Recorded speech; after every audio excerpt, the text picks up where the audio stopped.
안녕하세요.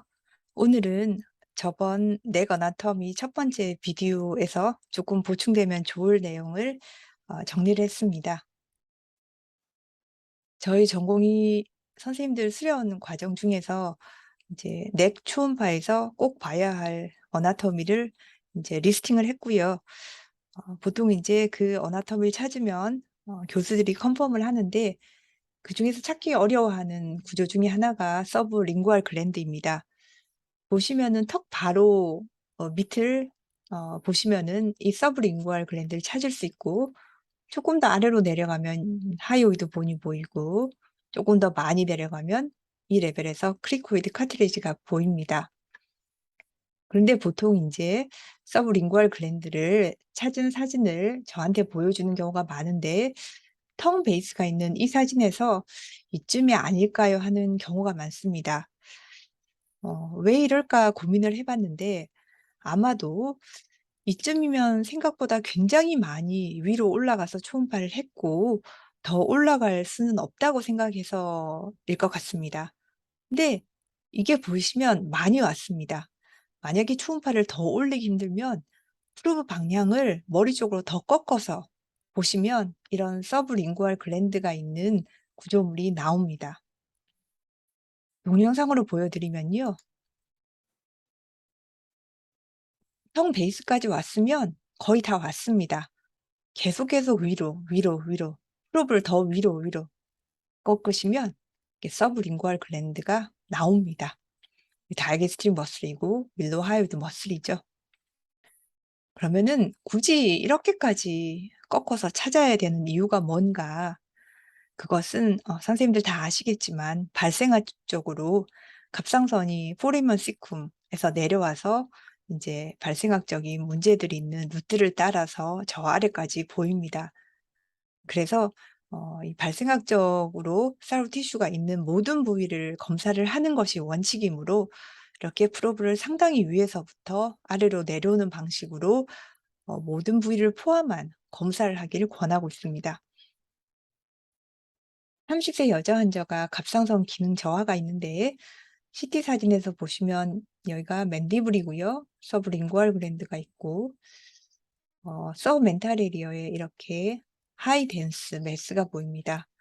사로드 스캔에서 업테이크가 되는데, 워낙 정상적으로 업테이크가 돼야 될 갑상선이 있어야 될 부위에 갑상선 업테이크가 없습니다. 이 액토픽 사로드 티슈가 되겠습니다. 45세 여자분이 별 문제 없이 잘 사셨는데 어느 날 갑자기 뭔가 만져졌습니다, 턱 밑에. 초음파에서는 아주 경계 좋은 하이포 에코지네스티를 보이는 메스인데요. 갑상선이 정상적으로 있어야 될 부위에 없습니다. CT에서 이렇게 인핸스가 잘 되는 메스로 보입니다. 이분은 갑상선 기능도 정상이셨습니다. 만약에 만져지는 메스라고 이거를 제거를 해 버리면 이 환자는 영구적인 갑상선 기능 저하에 빠집니다. 39세 여자 환자분인데요. 다른 병원에서 검사하셨던 사진입니다. 왼쪽 갑상선에 1cm 되는 서스피셔스 노듈이 있고, 오른쪽 갑상선에서는 5mm 정도 되는 서스피셔스 노듈이 있습니다. 왼쪽 갑상선의 암의 크기가 더 큰데 임파선 전이는 오른쪽에 있었습니다. 여기가 라이트 커먼 카로티드 아트리고 인터널 주구lar 베인은 초음파할 때 눌러서 안 보입니다. 이게 이제 임파선 전이로 나왔던 초음파 사진이고요. 그래서 갑상선을 제거를 하고 라이트 라테랄 넥 다이섹션을 하셨습니다. 그리고 동위원소 치료도 받으셨습니다, 환자분은. 근데 추적 검사를 하는데 세럼 사로글로불린이 계속 증가되어 있어서 인제 병원을 바꿔서 그때 인제 환자분을 검사하게 되었습니다. 세럼 사로글로빈의 엔티바디가 이렇게 떨어지지 않고 증가되거나, 아니면 세럼 사로글로불린이 정상이 아니고 특히나 이렇게 증가되고 있으면은 가장 리커가 많은 부위는 넥입니다. 로컬 리저널 리커가 제일 흔하기 때문에 넥 초음파를 정말 꼼꼼히 봐야 됩니다. 아까 말씀드린 것처럼 저기 턱 밑에서 아래까지 쭉 꼼꼼히 내려야 됩니다. 하이오이드 본이 있는 위치에서 이런 메스가 보였습니다. 하이오이드 본이고요. CT에서 이 본을 둘러싸는 인핸싱 메스가 보입니다. 이 병변이 리커였습니다. 이걸 제거한 다음에 환자의 실험 사로글로불린이 정상화되었습니다. 사이로글라스 덕트 시스트는 주로는 하이오이드 본 주변으로, 여기는 인프라 하이오이드 위치인데요. 사로글로살 덕트 시스트가 전형적으로 보입니다. 약 30%에서는 사로 티슈를 가지고 있습니다.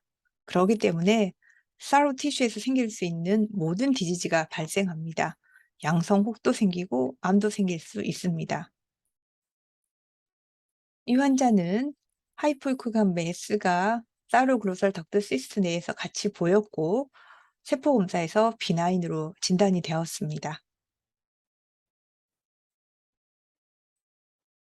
사로 티슈를 어디까지 있는지를 잘 봐야 되는데 주로는 이제 이스무스에 위쪽으로 좀 많이 올라간 위치까지 피라미달 롭이 보일 수 있습니다. 평소에는 별로 문제가 되지 않는데 만약에 환자가 수술을 하고 또 동위원소 치료까지 해야 될 컨디션이라면은 이 약간의 갑상선 티슈가 남아 있는 곳으로도 동위원소 치료를 할 때 이쪽으로 업테이크가 되어서 치료 효과가 거의 없게 됩니다. 그래서 만약에 동위원소 치료까지 염두에 두었다면은 한 임상의에게 갑상선 티슈가 어디 있는지, 어디까지 있는지를 꼭 정보를 주어야 되겠습니다. 이 환자는 외부 병원에서 이 라이트 라테랄 림프 노드에 대해서 세포 검사를 해서 메타스타시스가 진단이 되었습니다. 그러니까 라이트 커먼 카로티드 아트리고요.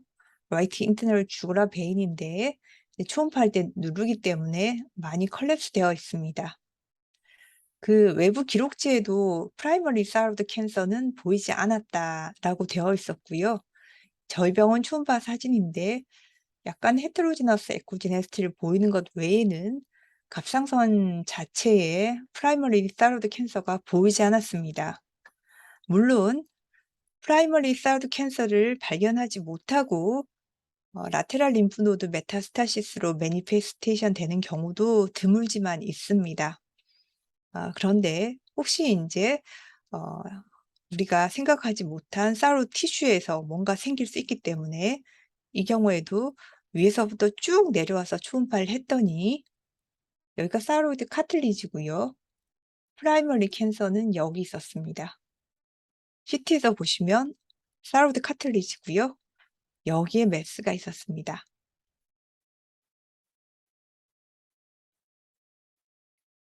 10년 전쯤에 저희 병원에 오셨던 환자분인데요. 오랫동안 목이 쉬어서 이제 이것 때문에 이 병원 저 병원 다니시다가 원인을 못 찾고 최근에는 그 당시에 저희 병원 오기 전에는 갑상선에 혹이 있었는데 검사를 해서 세포가 잘 안 나왔다는 이야기를 듣고 목이 쉬었는데 갑상선 결절이 발견되었고 갑상선 이밸류에이션을 위해서 저희 병원에 오셨습니다.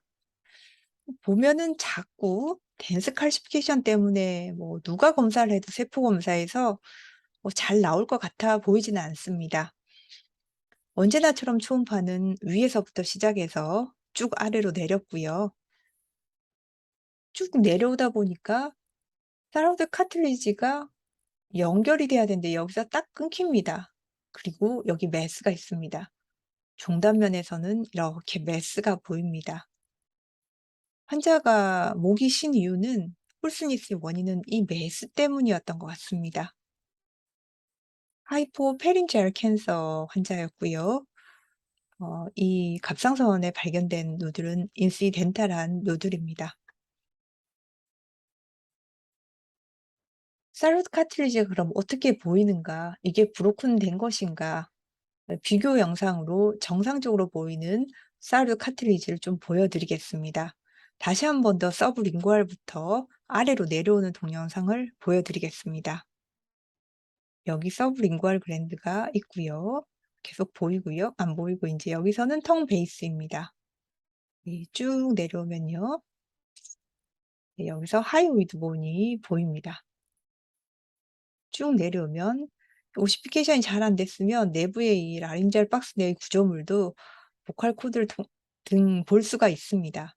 여기 사로드 카트리지가 인버티드 V 쉐입으로 보입니다. 이게 컨티뉴어스하게 에코제닉한 라인이 잘 보여야 됩니다. 여기서 브로큰 된 거하고 차이가 있으시죠?